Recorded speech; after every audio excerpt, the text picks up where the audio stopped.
Parlons maintenant des éléments de plaque en flexion.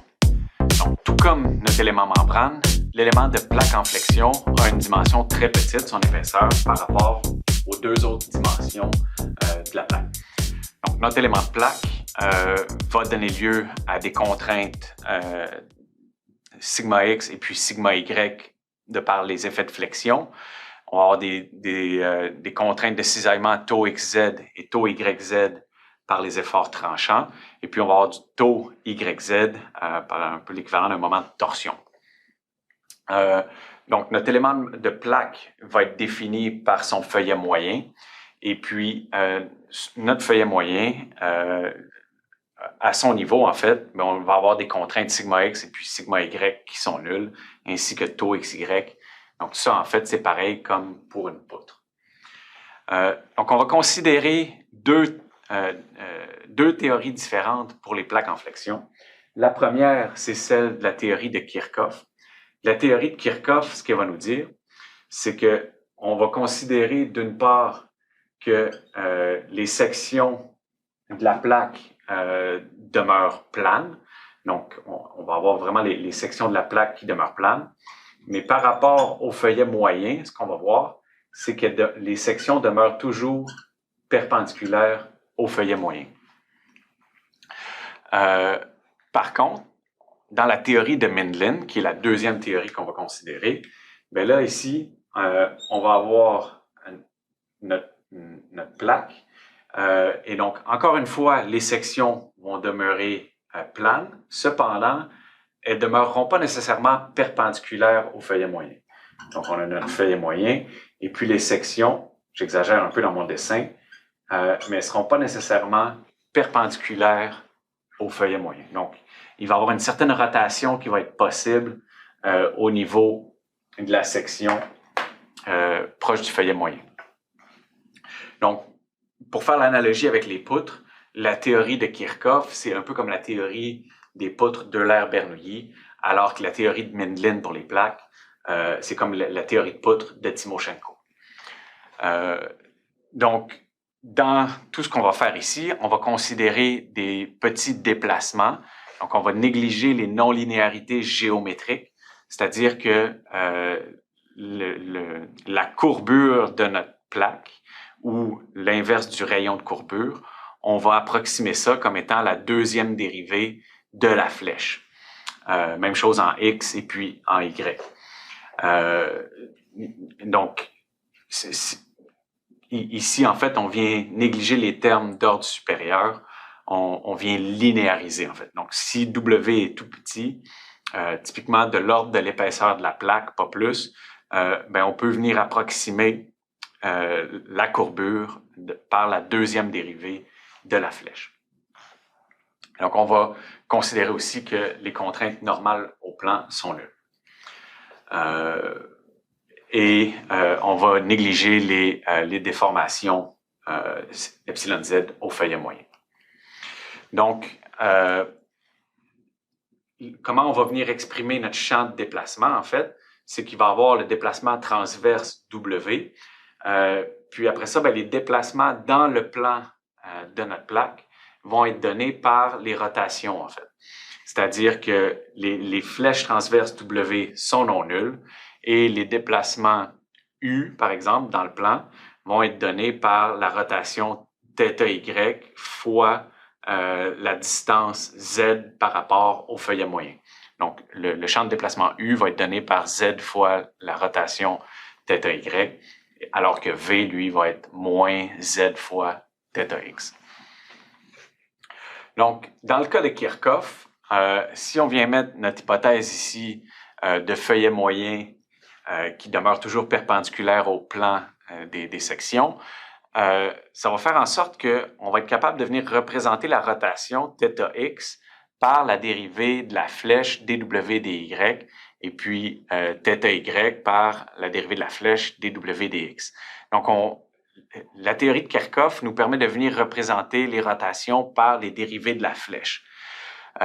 Donc, ça va nous permettre en fait de venir exprimer U et V comme des dérivées de la flèche, ce qui va faire au final que toutes nos déformations, epsilon x, epsilon y, puis nos gamma, vont toutes être exprimées comme des dérivés de W. Donc, des d2W dx carré, d2W dy carré, et puis ici la dérivée croisée pour gamma xy.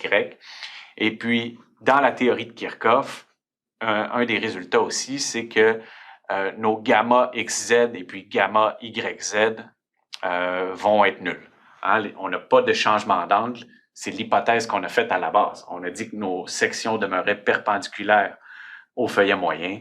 Et donc, de par notre hypothèse, c'est évident que on n'a pas de changement d'angle. Donc, nos gamma xz et yz vont être zéro.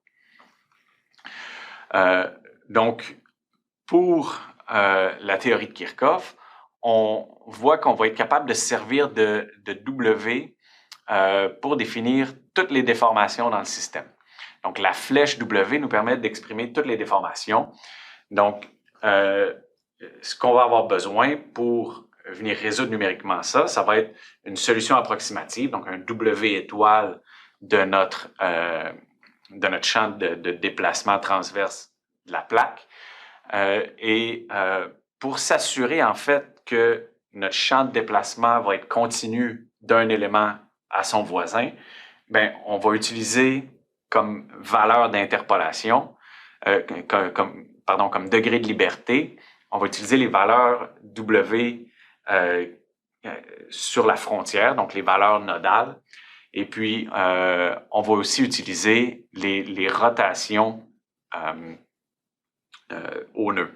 Donc, au final, ce qu'on va faire, c'est qu'à chaque nœud, on va utiliser comme degré de liberté la flèche transverse W et puis les rotations θx, θy qui vont être égales à la pente locale. Donc, pour un élément à 4 nœuds, on va se retrouver avec 12 degrés de liberté en tout.